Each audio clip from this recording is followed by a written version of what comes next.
અમે તો મારે ખ્યાલ આવી છે রাস্তা না এড়ে মলিনুর শালা মারে মেদে জোরপুর বাগ রাস্তা করে এক কি করে ডাম কট ঢুকাইয়ে গাড়ি ঢুকাইয়ে আসি ইয়াতে গাড়ি ধরনে আর বন মারা গিয়ে আর বাচ্চা মারা গিয়ে ইয়াদের অসুস্থ বিশাল চাই এড়ে হনো রোড নয় সরকারি রোড নয় ইবে আর বিড়ের রোড ইবে মেদে ডাম কট ঢুকাই দেবার বিশাল চাই দেশে বাড়ি তুমি বিশাল চাই আর বনের বিশাল চাই মৃত্যুর বিশাল চাই আই અમે તો મારે ખ્યાલ આવી છે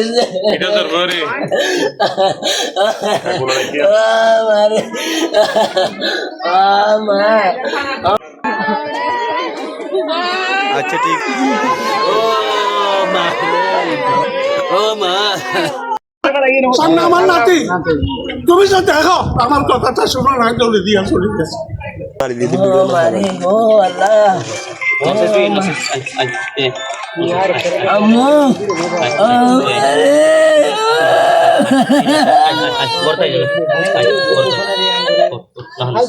এটা অনুরোধ করতেছি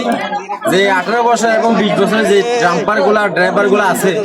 যে রাস্তার মধ্যে এটা ঘটনা হয় না, এটা এই ঘটনা হয়েছে একমাত্র বাড়ির মধ্যে যে মাটি টালিয়ে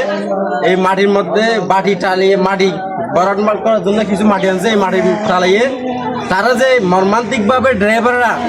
একটা শিশু বাচ্চাকে এভাবে হত্যা করা হয়েছে, এটা এক পরে ধরতে গেলে এটা হত্যার শিকার। বাড়ির উঠোনের মধ্যে এসে যে এভাবে একজন শিশুকে এভাবে হত্যা করা হয়েছে, আমরা দ্রুত চাই ড্রাইভার এবং গাড়িকে সহ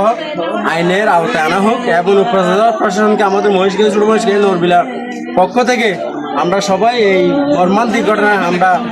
যে ছোট মহেশখালীর যে ড্রাইভার আছে, ড্রাম্পার আছে এবং মিউজিক গাড়ি এবং টমটম গাড়ি আছে তাদেরকে আস্তে ধীরে গাড়ি চালানোর জন্য আমরা উপজেলা প্রশাসনকে অনুরোধ করতেছি যাতে আমাদের কোনো মায়ের বুক যাতে আমাদের খালি না হয়।